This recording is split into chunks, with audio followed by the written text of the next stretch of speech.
Hi, everyone, and thank you so much for taking the time to be here. Today, we're very lucky to have Ingrid with us. She's the author of the book, Facing the Climate Future Together, Voices for Advocacy and Action. Hi, Ingrid. It is so nice to be with you today. Hi, thank you, Aaryan. Appreciate that introduction. It's good to be with you too.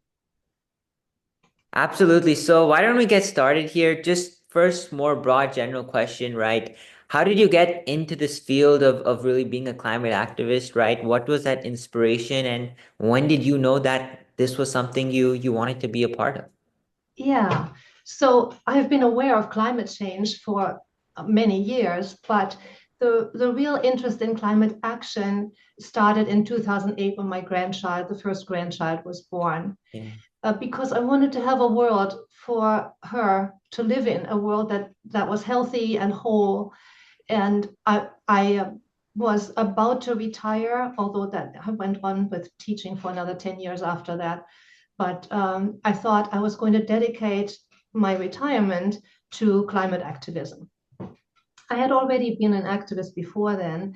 I was a peace activist in the 1980s because at that time I had small children also. And that was a similar impulse because I was afraid that if we had a nuclear war, we were in the middle of the Yeah. Cold War with the Soviet Union at the Yeah. time, then they would not have a world to grow up in either. So the context was kind of similar. And another thing that was really important for me growing up, I grew up in Germany. And Wow. my parents, so you're getting a multi-generational perspective here. My parents grew up in the Nazi period. And I learned that back then, a lot of people had just kind of kept quiet and they were sliding into the situation without opening their mouth at a time when things could still be changed. Wow. And the interesting thing is that we are again at a very similar situation right now. We need to speak up because the climate is the new crisis. I mean, we've currently got plenty of other crises too, but climate is the new crisis. We have to get engaged because we want to preserve the planet. And as you know, last year was the hottest in Yeah. recorded history. Yeah. Temperatures increase all the time, and we really don't have time not to get involved. It Yeah. has to be now. Absolutely. And you make that connection back to Germany, right? It's all about the sense of indifference and how do we as human beings stray away from that and have a sense of activism within us to create change. So I think the work that you're doing is wonderful. But then from there, right, with that work as a climate activist, how did you go from that sort of starting point to then wanting to write a book? Yeah, good question. So I'm a member of the Fridays for Future group in Palo Alto. That's a group that started based on what Greta Thunberg in Sweden had initiated to take out an hour at noon on Friday to do something for climate together. And Mhm. that's my go-to support group. And one Friday when we were together, we've been doing this for actually 167 weeks now, Wow. a little over three Incredible. years. Yeah. One of the members started sharing an idea about creating an online presence. And that was, as her reaction after the US withdrew the second time from the Paris Accords and, Yeah. when the inauguration happened, even more so. So she had this idea. And I'm an author. I've written 11 books. This is Wow. actually number 12. And so Incredible. I picked up on the idea of going with interviews for climate advocacy. Yeah. And I started interviewing these group members at Fridays for Future. Yeah. So the first chapter of the book that I will talk about is called A Circle of Friends. Yeah. And four of the people that are always there on Fridays agreed to be interviewed. And after that, things kind of snowballed because all of us are members of various climate groups. And Sure. so we know people. And so people told me, well, you absolutely have to talk to this person or that person. And you know how that goes. You're doing Yeah. interviews yourself. So Absolutely. by word of mouth, it spread. And so I ended up with a total of 33 people that I interviewed for this book. Wow. That's incredible, right? It's just from one person to the next person to the next. You get this sort of chain of stories that ends up in a culmination of a book like you had. So I think that's phenomenal. And do you also mind sharing a bit more about, who are the contributors of the book as well? Yeah, so, well, first of all, let me show you the book. This is actually a draft copy, but this is the way it Wow. looks.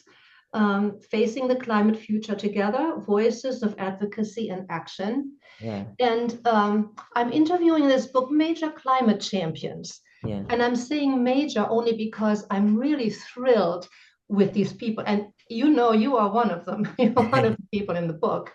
So there are six youth. Yeah. There are a great number of elders. Some of them are CEOs of organizations. Some are local administrators and like program leaders. Some are Fridays for Future members. I even have two local pastors that I Yeah. interviewed. And so not everybody is very famous, but some of them are. Um, and it's kind of like the idea that came to me is this imagery of a chorus that Yeah. we have a similar vision and we are contributing our different voices. That's why I called it Voices for Advocacy and Action. Yeah. And one of the contributors actually compared it to a jazz ensemble where you have this central tune, Yeah. but each person has its own contribution to make. Good. I've Yeah. also compared it to a mosaic, where we are pieces of a larger whole, because there's a lot of activism all over the For world sure. now. Yeah. And we just, as an individual piece, we may be broken and feel insignificant. Yeah. But if you put it all together, then we really have something meaningful. Yeah. Absolutely. Which Another is person talked about weaving. It's kind of the yeah. same pattern. And other imagery came to mind, like, sometimes when you throw a stone in the water, we are like the stone setting off waves, and it carries quite Yeah. a long way, And if Yeah. Yeah. we are 8 billion people on this planet, so Yeah. we can get a Absolutely. good Yeah. movement going. For sure. Yeah. I think that's some beautiful imagery, right? I mean, I like to say that you as one person, right, in the context of the world, your impact is probably going to be small, right? But if you rally around one another, have each other's backs, then we can create the stories that we want to create, the future that we want to create, right? So I think Yes, the work yes. that the work that you've done is incredible.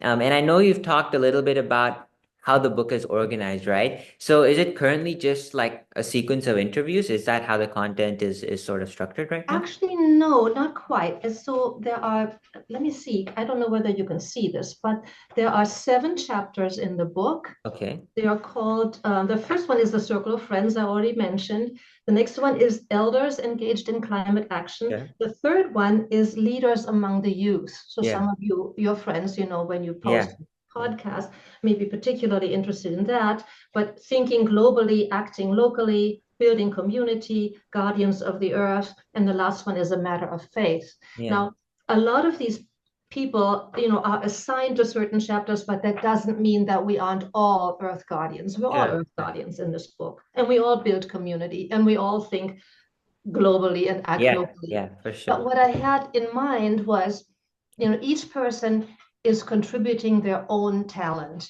whatever it is, their legislative advocacy, habitat restoration, Yeah. teaching class, doing relief work after a climate disaster, electrifying your home, or building a nationwide organization, Yeah. or doing a podcast like you're doing. Yeah. So the idea is there's no step really too small. You go with what your passion is. That's what's important. Absolutely. But Yeah. in terms of I want to say one more thing about the sequence. So it's not the wide chapters at all then. Yeah. Like it wasn't just that I wanted to go from one interview to the other. That's kind of a boring format. So I put in some interludes in between each Wow. chapter. Yeah. And those are creative pieces that I wrote. They are poems and songs and my own ecobiography Yeah. and the Dear Tomorrow letter that I wrote to my grandchildren. Yeah. So those I recorded already and they're available on YouTube. I can Wow. I can send you the link if you want. You can Yeah. include that. Well, we can talk about that at a later time. Yeah. And one more thing. since I have the floor. Yeah. Um, After each of the 33 interviews, I have included a segment that's called For Further Reflection. Wow. And the purpose is that after each one, there can be like if you were to read this book, for example, in a book club, Yeah. people could listen to these suggestions for further reflection to discuss it Wow. and pick up on inspiration toward activism. They Yeah. could also journal if they read it individually, those would be journaling Yeah. Yeah. suggestions. So the idea is, I think, really to go with one story at a time of the 33. It Sure. shouldn't be read in one Yeah. Yeah. session. What I do is I really, really love each one of the contributors dearly. And they inspire me so much. So I take one of their stories and I go for a walk and I think about it and I let it really sink in and let it inspire me for some of the other actions that I can take. Wow. I think that's incredible. And I think the imagery or metaphor you used, right, to describe it to a mosaic, right, where each person sort of holds this valuable puzzle piece in a larger, grander story, right? I think that really is what we're looking at, right? There's no voice that's too small, and there's also no shame in just acting locally at first and focusing on your individual community before branching out and becoming a bit larger. So the way you describe that is phenomenal. And I think you also had a few pictures you wanted to share, right? Do you want to Yeah, go ahead yeah, and I share that? do.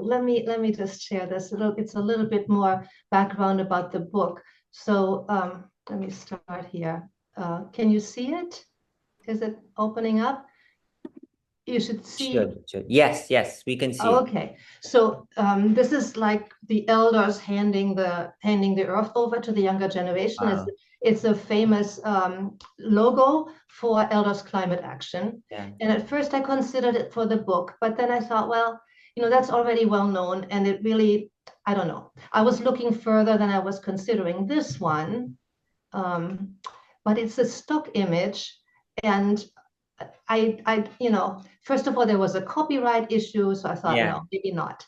So then next, I thought, well, I'm going to use my own photos. That's me yeah, looking at a landscape that seems to be flooding, yeah, and that fit well. Well, I went to my first Fridays group, and they said, you know, it's a great picture, but it doesn't speak to voices of for advocacy in action. It yeah, doesn't, there's no facing the climate future together. The togetherness yeah, doesn't come out. And so absolutely. what I finally settled for was this. This is what the book looks like. Yeah, And here is my Fridays for Future group. So I'll give you a different one that's a little bit closer or even wow. closer yet Yeah. on that picture where some of the people who have participated actually are standing there. This is the leader of our group, Matt Yeah. Schlegel, and Rick Moody is, I don't know whether you know any of them. I'm right here Yes, in the yes. center.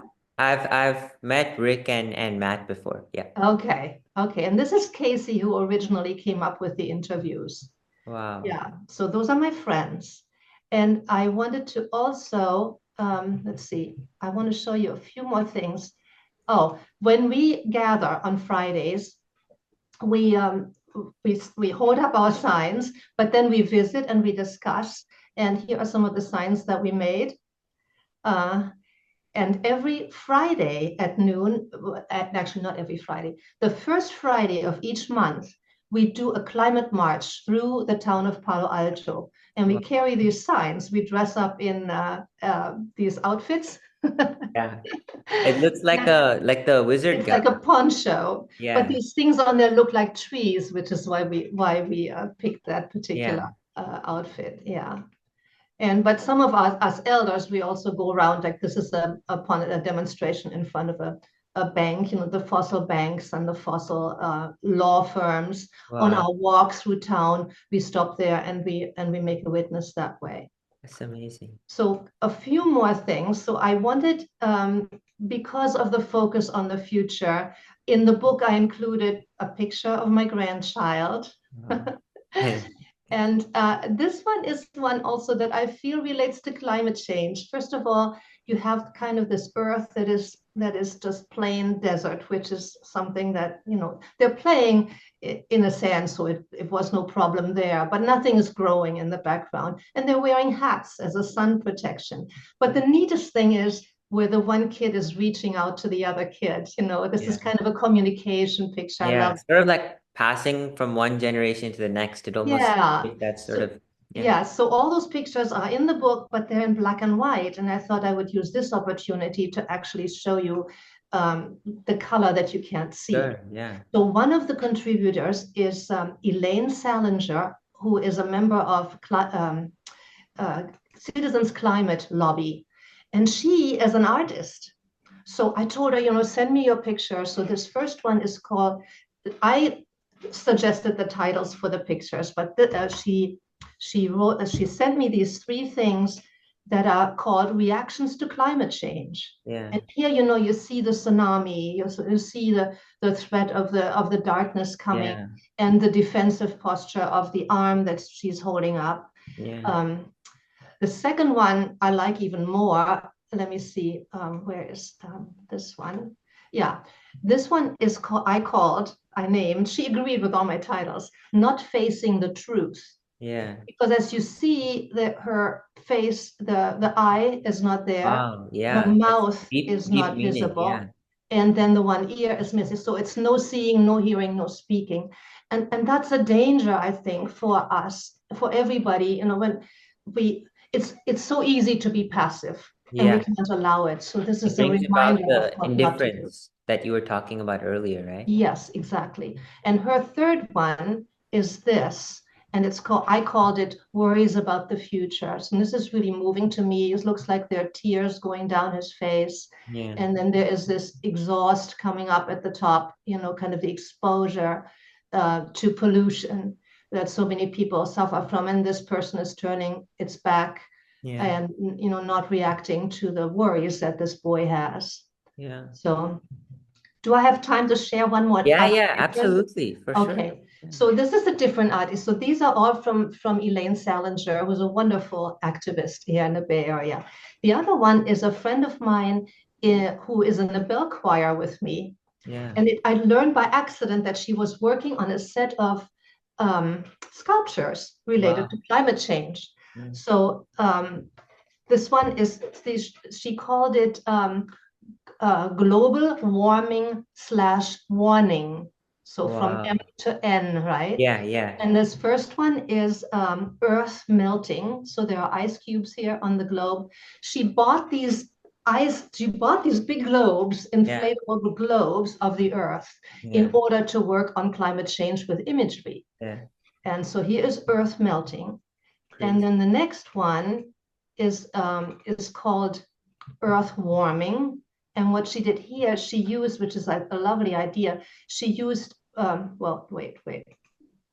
She used a scarf material from her grandmother, leftover Yeah. material. Her grandmother is no longer alive, but she used this leftover yarn and knitted the yarn and then wrapped the earth in it as a symbol of earth warming, right? Wow.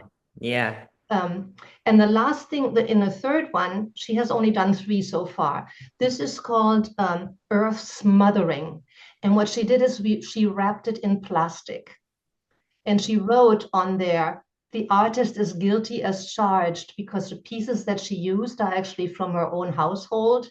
Yeah. And even though she's very careful when she goes shopping to avoid, buying anything with plastic wrapping, she was Assumption. able to come up with enough stuff to wrap this globe. Wow. That's So a wonderful message as well, right? On yeah, yes, right. So that's what I wanted to share with you. So the book has these things in black and white, but at least it gives the idea. the And color then version. it has the various other, you have the front page of the protest with my friends, Yeah. and a little That's wonderful. explanation on the back.